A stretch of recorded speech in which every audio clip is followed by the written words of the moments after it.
He rose from black water that smelled of iron and smoke and sweet wine. Music dwindled, torches guttered. A hall's candles went out one by one in his mind as if hands pinched them shut. When he found the river's air and the stars cut crookedly by the towers of the twins, he thought for a moment he had been born again into some other boy's body, long-limbed and shaking, the world a whetstone against his skin. Then he heard the old man's voice and the old man's curses, and the blackfish's hands closed on him and dragged him to a waiting skiff. "Quiet, your grace," Ser Brynden murmured, though grace seemed a bitter word now, as if each letter were a fry knife. "If you mean to breathe next hour, you'll take it silent." They went downriver with the current taking them like fate in a hurry. In the skiff's bow lay a mail shirt scissored open, a wolf-headed cloak soaked black, a sword whose name had changed without his leave from glory to burden.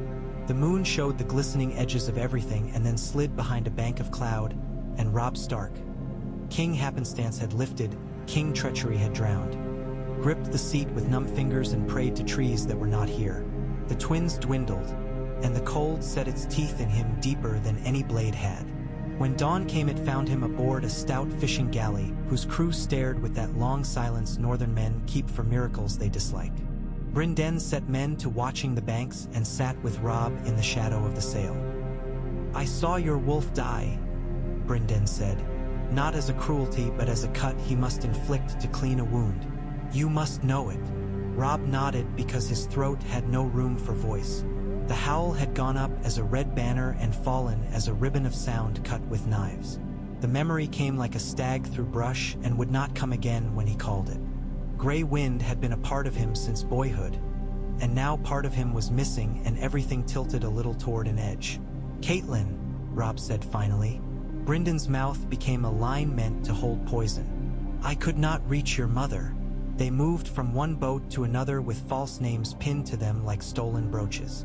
Fry outriders combed the east bank and the west, and a raven flew high with a tiny bell on its foot that rang only where it counted. But the river was older than the phrase. It carried them to a reedy backwater where a green-eyed man in rough cloth waited among the flags. He took off his hat and bent his head in the way of men who recognized lords in dire trouble, then led them by cut channels through the neck. At Greywater Watch, which moved the way good secrets move, Robb slept for a day and a night and woke to find his wounds stitched neatly and medicinal stinks in the air. Howland Reed sat with him, a small man made large by patience and the habit of listening for truths underneath noise. "They will say you died," Reed said, pouring bitter tea. "Let them. The dead have freedoms the living cannot afford." "I swore too many oaths to be dead," Robb said. Reed gave him a thin smile.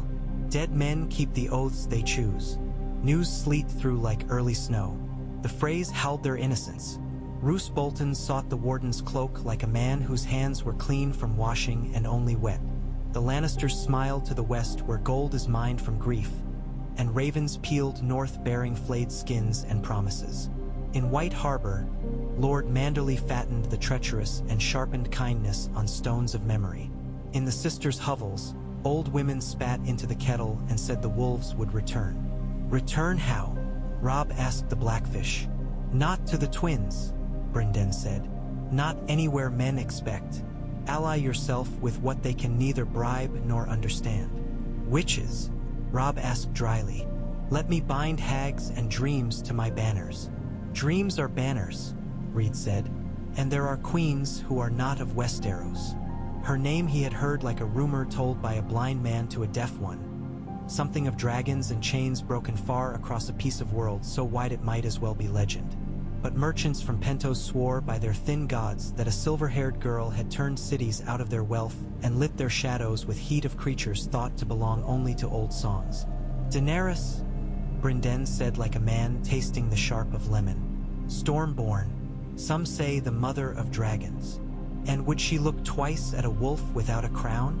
Robb asked. "She will look at a man who brings the north," the Blackfish said, "and who promises to bring more besides." Robb did not ask what the more was. He had listened to Jon in Winterfell's yard when summer had been a believable word, to nights at the very top of the keep where the wind had things to say that were not howls. The dead, John had said, without the superstition that makes of fear a story told around fire. The dead, in the woods and on the wrong side of the wall. Robb had laughed then in the way of boys who are not unkind but are careless with all the time they think they have. Now he had less laughter and more sense. They went to White Harbor under sails hemmed with salt and secrecy. Lord Manderley's bulk filled his chair as water fills a harbor, his eyes merry as traps. He fed them pies so rich Robb ate them with a soldered gratitude he had not felt since boyhood. Wyman's kitchens hid hot tempers and hotter intentions. His words hid none. The phrase "think themselves rivals to time," he murmured. But the sea is older. I'll find you a ship that stinks of fish and leads you to a queen who hates chains more than I hate hunger. And you'll bring my regards to the Lannisters when you have fire enough to soften their gold. They sailed with fishermen and then with smugglers and then with the kind of captains who call the wind husband and fear only rocks and luck. The narrow sea was simple water until it became summit. Hing else, the way grief is simple sorrow until it turns and grows teeth. A storm took the mainmast off like a man snapping a chicken's neck, and Robb worked the pumps with his hands blistered and his mind stripped down to doing. At dusk another ship came a shadow down their lee, a black-hulled gull riding a gray dragon's back of swell. In its bow a Lycene with a beard plaited like rope gave them a grin full of gold and led them to calmer waters the way a cheat leads a drunk to an alley. In Slaver's Bay, the air itself was a different animal. It crouched heavy, smelling of sweet rot and hot metal and spices whose names Robb could not find. He saw pyramids that rose up like the teeth of some buried god's jaw, and walls and ladders and markets that ran like ants. And a dragon, the first he ever saw, was a line of black fire and a sound like a bell broken in half. At the foot of Myreen's great pyramid, a woman waited with hair like snow under torchlight and eyes the color of a sea untroubled by storms. Her dress was simple as dignity, and her hands were bare. Around her stood men and women as different as a street is from a garden. A tall, gray-eyed soldier with a face built out of steps, a scarred bear of a knight with longing in his posture, a girl whose words were all soft consonants and exact meanings, eunuchs with spears and patience. "Robb Stark," the woman said without question, as if she named a star and saw it there. "They told me you were dead. Men tell me many things." "Daenerys," he said, and it felt strange to unfold someone's name with no title and no house between them. The dragon overhead coughed smoke into the sky, and every hair on his forearms stood up like the pines before a winter gale.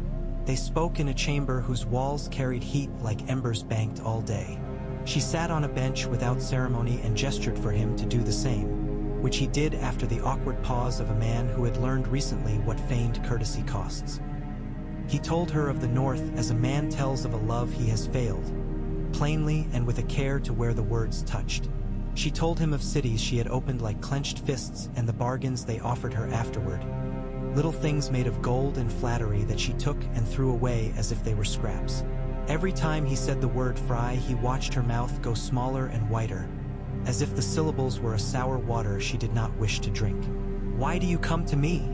she asked at last. "I have enough enemies and not enough friends. All who offer alliance bring chains hidden in their sleeves." He could have promised her what men promise women and kings promise kingdoms. Loyalty as if it were a coin minted without flaws, victory as if it were a cloak one could put on. Instead, he told her where his fear was. He told her of Jon's voice talking about dead men in the snow and wind that pressed against your chest like a palm.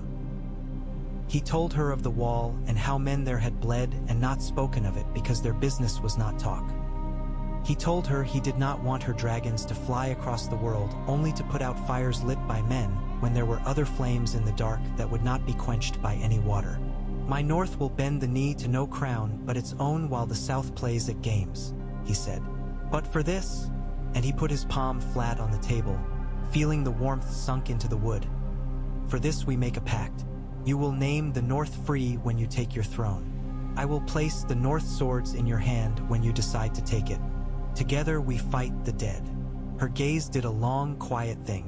When a dragon passes overhead, the shadow goes before it. The shadow crossed her face like a thought. "My brother wanted a chair with knives for arms. My husband wanted a sea of riders who could drink the earth dry. I want to break a wheel that has ground men to meal for too long. She leaned forward. And if your dead are as you say, I would rather meet them head on than wait to be added to their number. Yes, Robb Stark. Pact. His hand and hers clasped. Her skin was warmer than any queen's he had ever known, which had been none. It struck him then how young they both were and how weary. It is a quality in the young that they do not recognize when they are tired until they stop. Kings never stop. In the days that followed, Meereen shaped itself around an idea as a city shapes itself around a river, slow bend by slow bend, too long to see any 1 hour. The Unsullied drilled in a court that rang like coins in a bowl. Sell-sail captains came and named their prices and winked as if they were blessings. Tyrion Lannister arrived one afternoon as a wrinkle in the heat, ragged and fierce in that quiet way some men have when they are done being anyone's property. He saw Robb and gave a small bow with a flourish that refused to be mournful. I've always thought the North overrated, he said. All that cold, when the real chill comes from family. Robb stared at him the way a wolf stares at a fire it has never seen. Tyrion was quick to get drunk on much and slow to get drunk on wine any longer. He had known exactly where to place his words. In council he brought maps and a mind used to withdrawing knives without drawing blood from his own hand, and the curve of the plans changed. Dreadfort first, Tyrion advised one evening as they sat beneath a balcony where the Dragon Queen sometimes took her air. Take the Flayer's house and you take his courage. White Harbor welcomes you. The Freys will stumble on their lies and drown in their own moat if you let them run long enough with it. Robb listened because he had learned what listening buys that shouting does not. Brynden and Grey Worm walked the walls with him and said little, which was the mark of men who had spent most of their lives with their lives on their shoulders like sacks they could not put down. Missandei brought him scrolls about Oa. Tichess in the old tongue of guys and asked him how the North swore its vows. At a tree, he said, and her smile was startled and then pleased, as if a story she had only guessed suddenly showed its ending. When the fleet slipped its moorings, Meereen looked like a pile of gold set on fire by the sun. The dragons flew above and behind like shepherds, their shadows gliding over the sails in shapes men would speak of in beer-sour lodges for 50 years. Robb stood at the prow, salt stiffening his hair, the wind cutting words out of his mouth like a judge, and thought of Winterfell. He thought of a mother's laugh and the way a direwolf's head felt when pressed against a boy's thigh on a cold night. He thought of vengeance and found that the word had aged in him. He wanted less the knife and more the future that lay on the other side of the cut. White Harbor rose from morning mist to greet dragons and men in a chorus of fear and delight and very practical questions about grain. Lord Manderly fell to his knee like a ship too heavy on one side and swore himself to both the queen and the king he had decided not to bury after all. Fishwives ran to the quay with baskets and with blessings they hoped would attract custom. Above it all, the dragons wrote their names on the air and cast fields of moving shadow over water. They marched with banners furled and blades hidden until the last necessary mile. The Dreadfort had always looked like a thing that wished to sag but had held itself up with cruelty. In the gray light it seemed to pant. Ramsay Bolton stood on his wall with a smile that would have been a boy's if it had not been carved out of something that never softened. The dragons skimmed low. The Bolton's archers loosed a thunder that broke apart mid-fall as heat rose to meet it. Robb had wanted to end this without turning the North into a brazier, and so the Dragon Queen held her children high and tighter circled, their fire a warning line drawn in the low air. Cross it and be ash. The Unsullied went in at one gate with a sound like cloth torn neatly. The Northmen went in at another with a sound like cloth torn by hands. It was not a long fight, but it was longer than those who dream of swift justice suppose. Men fight hard when all the world tells them they deserve no mercy. In the Keep's hall, Robb met Ramsay as winter meets fall, briefly and with no conversation. Much of vengeance is talk. This was not. When it finished, Brynden washed his blade with water poured over it the way a man washes his face after a journey. The flayed men were cut down from the walls before dusk. Quiet fell as if it had been sent for. In that silence, Robb realized he had not expected any quiet ever again. Winterfell had been burned like a careless warning, and then left like a story a man forgets to finish telling. Robb walked through its bones with his hand on the stone of the broken stair, as if he could feel heat the same way a tree remembers lightning. He found the godswood where the heart tree bled the color of old brick and put his palm to it.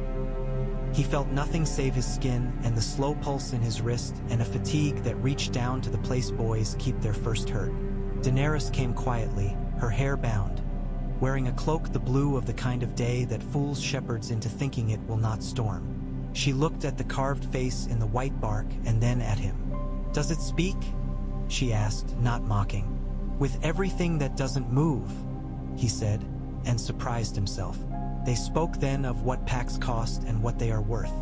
On the wall, a snow flurry tried out its touch like a maiden trying a harp. She told him of a house in the shadow of a great tree that had been burned once and rebuilt twice. He told her of Jon. They had discovered the convenient miracle that two people can share a silence and take something from it. News came that the wall had seen a pale host moving like a fog that knows where it wants to go. Jon Snow, Lord Commander, wrote a letter whose words were iron nails hammered into the table of Robb's heart. "We have seen their eyes. We have met their captains. Fire is a language they understand and fear, but it does not teach them mercy. Send what you can. Send courage." When Daenerys stood on the wall's top for the first time, every watchman looked up and then down quickly like men who had never imagined they would see a story arrange itself above their heads. Her dragons beat the cold into new patterns. Jon embraced Robb with the awkwardness of men who have learned to trust their own lives against strangers but never expected to trust them against kin again. "You were dead," Jon said, grinning like a man who knew exactly how little he understood of the world. "I am learning to choose which oaths to keep," Robb said. Behind them, the queen laid her palm on ancient ice and closed her eyes. For a breath the wind stopped, not the movement but the bite. When she opened her eyes again, her face was winter calm. "Pact," she said. "We made it where the air was hot and dense. We keep it where breath makes smoke." So it was that when the dead came down like careful storm, dragons wrote light on their ranks and unsullied spears made a rhythm whose measure the North learned in one night, and the brothers of the Night's Watch understood finally that their long gray had always been waiting for color. There were losses, always there are losses, but the line held. In the morning, men who had never had use for poetry found themselves speaking small bright words because nothing else fit in their throats. After that, the pact lived in 1,000 small acts. In bread shared between men who pronounced each other's names strangely, in a weirwood's shade where a foreign queen asked a local boy to teach her a prayer, in a winter market where dragons' shadows made old women's geese scatter and then settle when they learned that even tea, as could be ordinary, war still waited south. The wheel still turned, but it had met something that did not wish to be ground quiet and smiled back with teeth. Robb looked down from Winterfell's ramparts as the first real snow came, last flakes slow and large as bees. He saw boys with spears in hands too young for them and old men with hands too gnarled who had polished their children's helms. He saw his people, and beyond them he thought he could see years stretched tight and ready, a loom loaded at last with a pattern he would not live to see complete. The thought did not make him small. It made him the size he needed to be. He turned to find the dragon queen at his shoulder as if she had been there all along. Neither spoke. Words were tools and had been used sufficiently. The cold tugged at their cloaks, saying nothing any language knows. And in the low sky, dragons turned on currents men could not see, and their shadows stitched the fields together, dark threads across bright white, a seam so long it might be mistaken for fate. The day the sword should have fallen, it paused, inches from the neck of Eddard Stark, Lord of Winterfell, as if hung from a string only the quick could see. Something moved through the crowd, a ripple of sound like a sailing river rushing through reeds, and then the square was shouting, not in one voice but in a dozen, all confused. And at the edge of the dais a girl of 11 whose hair was a snarl of brown and wind. No one saw her except a black-browed man in a brother's black and a eunuch whose face had learned too much stillness. The girl did not scream. She looked as if she meant to climb the headsman and push him aside and put herself there, and the man in black reached up with a hand that had pulled boys from rough streets and laid it on her ankle like a weight. "Not yet, little wolf," Yoren breathed, and the girl's body stopped the way a steel spring stops when your thumb presses it and your whole hand is the future it doesn't know. The eunuch moved his lips and the world of whispers woke. The sword descended half a handspan, then halted again as the headsman's heel found no purchase on a step slick with someone's spilled drink. A bad wine from the Crownlands, sweet and cheap, a vintage that will be remembered for years because of where it was dropped.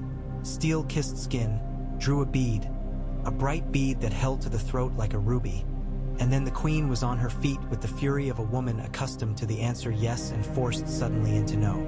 The boy king was laughing, high and brittle, and Tyrion Lannister watched with the face of a man who had learned exactly how much his words cost in this city and had no coin left for today. Varys' spiders slid knots in shadows. The king's guard shifted, a ripple of white, and then stood too far apart for one blink of an eye. In that blink, a door opened behind the dais where no door had been. Above Baelor's steps, Eddard Stark found himself gripped under the shoulders by men who smelled of old stones and wax. He thought of his daughter's hair and of the color of snow when torches lighted. He thought of his wife, who had left home this year with a smile that had been bravery under a summer sun. He thought of the way the gods would in Winterfell sounds when winter has not yet fallen and all the birds argue. He did not think he would live, but one lives, sometimes, simply because many other men's purposes collide and produce a moment where they cancel each other. He went down into the Red Keep as another man once had gone into a liar's den and been saved because lions were full. What spared Ned Stark was not mercy. It was too many lions at dinner. Underground the keep was cooler. The torches there did not rattle. Varys moved in front of him as if he had always been there and always would be. He spoke softly, with a pity that was not untrue but was a tool as well. "My lord," he murmured. "My apologies for the roughness of rescue. I dislike theater. It always leads to too much attention." Ned wanted to say many things. He said only, "My daughters." "The younger is already a ghost," Varys said. "The older I will preserve if I must spend half my store of lies." At the river gate, a boat waited, cargoed neat. A shirt of rough homespun, a cloak whose smell declared its origin as fish and honest work, a hat that would turn a lord's face into a farmer's in any man's memory. He wore them and became a man who could walk through a market and have no one recall him. To write Eddard Stark on the world, you must use a stylus of honor and duty. These clothes were erasers. The sea received him without ceremony. It was a dark sheet with a dull sheen, like a blade in a sheath. The boat moved in the moon's path, scales of light sliding over water and breaking into an arithmetic no man can do.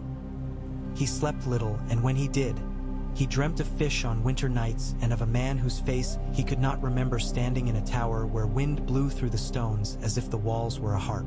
He woke with a word on his tongue he did not speak. They made White Harbor in a gray dawn that could not decide between drizzle and fog.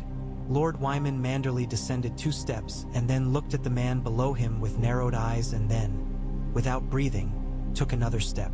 "By the 7 fat and otherwise," he said hoarsely. "You're a vengeful rumor come north to eat pies. Come inside, Eddard Stark. The wind is westerly and smells like spoilt Lannister." In his great hall, the timbers massive and carved with histories of salt and storms, Wyman listened. It is a skill too few lords practice. He listened like a man who has 3 games in hand and a 4th in mind. When Ned finished, Wyman called for meat and men. "I kept a room for you because I like to make enemies nervous," he said. "But I did not think to use it so soon. The North will rise. It will rise with patience and bread-eye. And its packs, with anger tight enough to keep its edge." Ned slept and woke and found his body had calculated all its small pains and decided they were worth their cost. He broke fast with men who had sworn to his name when he had been a boy and to his father's before that. He wrote letters that went out on ravens heavy with their messages. He sent a short note south by a sure hand to the Riverlands, to Riverrun and to a wife who might not receive it, and the brevity of the words told him how fear attends love. He sent another to the Eyrie, where he hoped a sister left behind in childhood might still have room in her heart to be his ally rather than her fears. He sent nothing to King's Landing. All the words in the world would not fit there. Howland Reed came to him by river and reed. They sat above a marsh where frogs spoke and the world breathed a wet, thick breath. "The Ironborn have set hooks in your coast," Reed said simply. "They hold the moat like men who believe they can sit astride a neck forever." "They cannot," Ned said, and he felt a heat beneath his words that surprised him. It had the shape of revenge but tasted also of duty. That combination is strong. It is a drink that can make a man unsteady enough to swing twice when once would do. They went to ground in the neck with men who can put their faces 2 feet from yours and vanish. The Crannogmen taught young lords whose boots had always been dry how to move with wet patience. Ned took counsel with Mors Umber, who laughed like axes striking together, and with Galbart Glover, who measured men the way carpenters measure beams, seeing where they would bear weight. Meege Mormont came like a storm out of the west, her daughters behind her like waves. The letters had done their work. The north does not move quickly, but when it moves like weather. At the moat, the Ironborn lounged on battlements they half understood and drank in the ruins as if they could intoxicate themselves with the taste of the land. They had come on Theon Greyjoy's name and in his shadow. Ned had been a second father to that boy who had learned to grin, as if grinning might make him hungry enough to eat his own heart. The thought of Theon did not enrage him. It saddened him in a way that made the sadness harden like water freezing fast. Assaulting the moat is like trying to argue with stone. The neck does not listen to loud voices. Ned listened to Howland Reed instead. At night, mists went up like prayer. Reed's men wove through it with nets and with surprise. They took towers the way chance takes a card from a deck. They use silence where other men use banners. The Ironborn, who fight well when they are raging and worse when asked to think, felt their confidence erode grain by grain. Their captain, a thrice-scarred man who had named his axe for a drowned god, woke one dawn to find all his sentries gone and a frog in his water cup. He left at noon under a rag of a banner, and his men followed like children schooled belatedly in the alphabet fear rites. Theon they took not in battle, but on a spit of land where he had gone to relieve himself. A Crannogman put a dart in his calf so neatly that later the healer admired it. When they dragged him up, he wept. He had in him the earnestness of boys who do not believe consequences are for them. Ned looked at him and saw more the boy he had laughed with than the man who had burned a home and called it victory. "I should kill you," Ned said, and the gathered lords bristled as if he had negated a pleasure they had counted. "By all the codes we dress ourselves in, I should. But codes are clothing and I want to see my north undressed. What is it? What does it require?" He looked around and found no answer except the one his own weathered heart gave. He sent Theon south under guard to Stannis Baratheon, with a letter pinned to his chest like a wide brooch. "This man belongs to both our rages. Judge him where fewer men will see your justice as an invitation to bleed." Stannis would do what rules and the sourness of his character told him to do, and that was fitting. The North had other matters. Roose Bolton came to the moat with his small, silent smile and his fingers as pale as fat grubs. He bent his knee as gracefully as a dancer and weighed his words as if the spaces between them were gold dust. Ned watched him as he would a slow river when he knew there were leeches in it.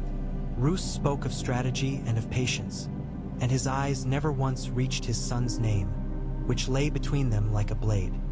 He pledged his banners and sent them north on paths that would divide them enough to make them easy to pluck. Ned watched too long and then said, "We go together. We cross at the causeway and we make no detours. There is no quarry on the road save the one we all mean to fall upon." Roose blinked once and smiled in the corners of his mouth. "As my lord commands," he said. "Commands." The word hung in the air like smoke that would not lift. Winterfell lay as a charcoal sketch of itself against a clean, white page. The watchtowers were stumps of black. The yards were pages of ash painted with wind. In the Godswood, the heart tree's face watched him with a grief so still it became serenity. Ned stood before it and bowed his head and knew that blessing would come if it would, and if it did not, he would do the work anyway. That is the kind of blessing the old gods prefer. Ramsay, someone whispered, the name Abur men feared to take in their hands. The bastard had made himself a prince of cruelty in the ruins. He took men to hunt as if they were boars and called it sport. He flayed women and called it courtship.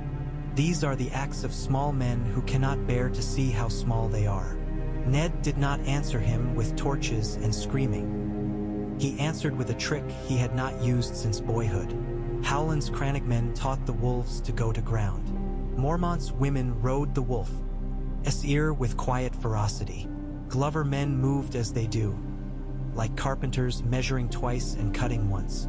When Ned took the main hall, he did so at dusk, a light that makes all weapons look beautiful. Ramsay stood at the far end with a smile that could have been charming in another life if it had not been strung on hooks. "You are a long way from a clean city, my lord," he said. "I am at home," Ned said, "and that ends many arguments." They fought. Not long. Such fights rarely are. Men who perform wickedness for attention are always surprised when their audience becomes a jury. When it ended, Ramsay was a lesson some men needed. Ned gave the lesson without joy or delay. Roose stood beside him afterward, his face composed into what men think is approval and is usually calculation. Ned looked at him and thought of winter's patience. Snow covers everything the same, but it remembers. Bran and Rickon returned to him out of the woods like fawns, bigger than they had any right to be. He held them both as if his hands could fold the missing years back into something whole. Arya was a ghost he wrote letters to and received nothing back from but hope. Sansa was a name he said at the end of every day, a word that stood in for loyalty and for the pain of its loss. Robb was a name that rose sometimes in the hall like a question and sometimes in the yard like a certainty. The North had heard a dozen stories. It would gather them into one only when it needed to. In the longhouse that first winter night, he sat where his father had sat and listened to complaints and to gratitude, which is only another complaint with better breeding. He settled boundaries and cattle and marriages. He told men to put more salt in their fish barrel and fewer sons under their banners until such time as the ground promised to give back what it took. He sent ravens to the wall carrying meat and mittens because logistics is a word some lords forget and no watch can stand long without it. He went to the wall himself before the worst of the cold and stood with Jon on the wind-scoured top. The two of them braced as if they would be knocked off by gust or by fact. Jon was thinner and more alive than he had any right to be. He had the eyes of men who have chosen something that will kill them if it must. Ned nearly told him everything. He nearly ripped open 30 years of careful silence and poured it out on the ice to see what shape it would take. He did not. He spoke instead of shields and of garrisons and of the way the North might feed a brotherhood that received much snow and little love. "The dead are walking," Jon said without drama. "Some of them remember the motions of their lives. That might be the cruelest thing. They hold an axe the way they held it when they chopped wood for their wives." "We will hold them," Ned said, and the words were not brave or beautiful. They were a pledge hammered out on the anvil of everything he had left.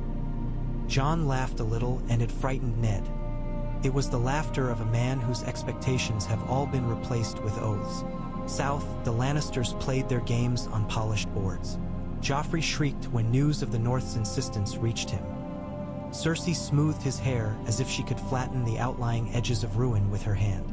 Tywin died not long after as men like him die, suddenly and too late. The capital shifted under the weight of its own resentments. Some said the small folk sang of a tall wolf who moved through the city at night and cut purses with a justice that was not yet outlawry. Others said Varys had arranged everything 5 moves ago. The truth, as always, was the part men do not write because it does not make a good song. Many small acts of discretion, dozens of sacrifices made quietly, a handful of men who chose not to profit. The North was not finished with its revenge. Revenge is a word for heat, but what Ned wanted now had cooled. It was justice, which is a winter work. He sent judgments to the houses that had opened their doors to Bolton men. He sent mercy to small holds that had been frightened into carelessness and then defiance. He made examples of 2 lords who had ridden with Ramsay and laughed, and the way he made those examples was not the way some would have liked. He did it with letters read aloud in their halls, and with fines paid to widows whose misfortunes had made their stories heavy and difficult to carry. "It is not enough," Mors Umber grumbled, his beard bristling like frost on a hedge. "It is exactly enough," Ned said. "A winter you survive is always exactly enough." Word came from the sea that the Greyjoys were gathering again, their island corals momentarily set aside by the oldage to take what never belonged to them. Ned sent ships that looked like merchants and were wolves in sailcloth, and he sent men like the sea. Men who know that sometimes you have to give before you take. There were skirmishes not worth the dignity of the word battle. There were drownings the priests loved and widows less so. The appetite of the Iron Islands does not change. But hunger is not victory. The North learned to offer them stones wrapped in meat. When spring thought about itself in the lowlands far away, snow still fell in Winterfell's yards. Fell like careful decisions. Ned stood under it and felt a peace he did not trust. It was not that he feared the Lannisters, though he did, nor the dead beyond the wall, though he feared those more. It was that life had resumed its rhythm, and rhythms are the first thing war tries to break. He did not want men to forget so quickly what had been demanded and what had been given. He walked with Bran through the Godswood. The boy's gait was slow and purposeful, the gait of one who has learned that effort is a king men underestimate. The ravens in the branches watched with black coins for eyes. Bran spoke of dreams where trees spoke back. Ned lyssnade. And did not tell him to stop. The world grows larger or smaller depending on how your father answers when you say you have heard trees talk. He chose large. At night, when fires were banked low and the last of the day's meat sucked pink from bones, he sat and rewrote the kingdom on the table with pieces of wood. He set Manderley's whale on the coast. He placed Reed's frog in the marsh, Glover's watchful hand on the forests. He left a space for Robb. Not because he did not know where the boy was, but because a father must leave spaces he hopes his children will fill on their own. He put a black chip at the wall and felt how heavy it was. Then he swept them aside and went to bed, because maps are lies until men live them. Some nights he dreamed of the tower again, and wind sang through the stones, and a woman's voice said his name as if it were a promise and a mercy both. He woke weeping once and did not hide it. Catelyn would have held him, and in her absence he learned a new kind of strength from the crying. A strength that does not pretend it is not afraid. When word came, ragged and late as word that matters always comes, that the girl with hair like a banner of autumn had been seen with a pack of men near the Riverlands and then had slipped away again, Ned put his hand on the table as if to steady it. He thought of Arya running and of Sansa imprisoned in courtesy. He thought of all the sons he had gained these past months. The boys of Umber and Mormont and Manderley, who had given him their laughter and their anger and accepted his in return. He thought of the wall of ice and of Jon's thin smile, and he thought of the dead, always the dead, and of the pact a living man must make with them. I will remember you, and in that remembrance I will choose better. Snow thinned into flurries. The yards began to show cobbles in little shocked ovals. The first traveling mummers came north on the road, brave as men who do not understand what wolves understand. The world resumed its wheel. Ned Stark watched it, and for once he did not put his hand on the spokes to stop them. He stood in Winterfell's yard on an evening when the clouds were lit from beneath by a sun that made everything look like an old coin brought to life again, and he felt, through bone and scar and all the arrangements of duty, a small heat that had nothing to do with revenge. He called the boys to him, his and not his, the North's, and he put a stick in Bran's hand and another in Rickon's. He favored none. When the stick dropped, when a boy cried, he let him, and then he bent and picked it up and said quietly, "Again, that is how nations are built when you have no appetite left for pageantry." Again, again, again. In King's Landing, songs were sung about other men, and the bards put their customary flourishes on cruelty. A ship from the east brought rumors about a dragon's shadow skating across the sea. On a small hill near the heart of the city, a septon preached about humility to a crowd that had never seen a wolf. None of this mattered, not because it was small but because it was elsewhere. Winterfell had its own catechism. And men spoke it in bread and in loyalty and in the way they stitched their flags on mornings when the wind gusted with that half-laugh winter uncorks for its friends. When he slept at last, truly slept, without swords in his dreams, Ned Stark dreamed he stood in the godswood and the wind moved through the leaves and made of the face in the weirwood the expression of a father pleased and not surprised. In the dream, Sansa laughed somewhere in the hall and Arya's footsteps thudded in a corridor where running was forbidden. Robb's voice came up from a yard. Jon's thin, fierce smile cut across dark. He did not wake with his heart beating like a drum. He woke quiet, and for a man in this world at this time that was a kind of triumph. He rose and went into the yard where boys were swinging sticks heavy with the meaning of their future, and he said, "Again." And the snow fell thin and then ceased, and the north prepared itself not with the loudness of revenge but with the tidy, inevitable work of men who have decided to live.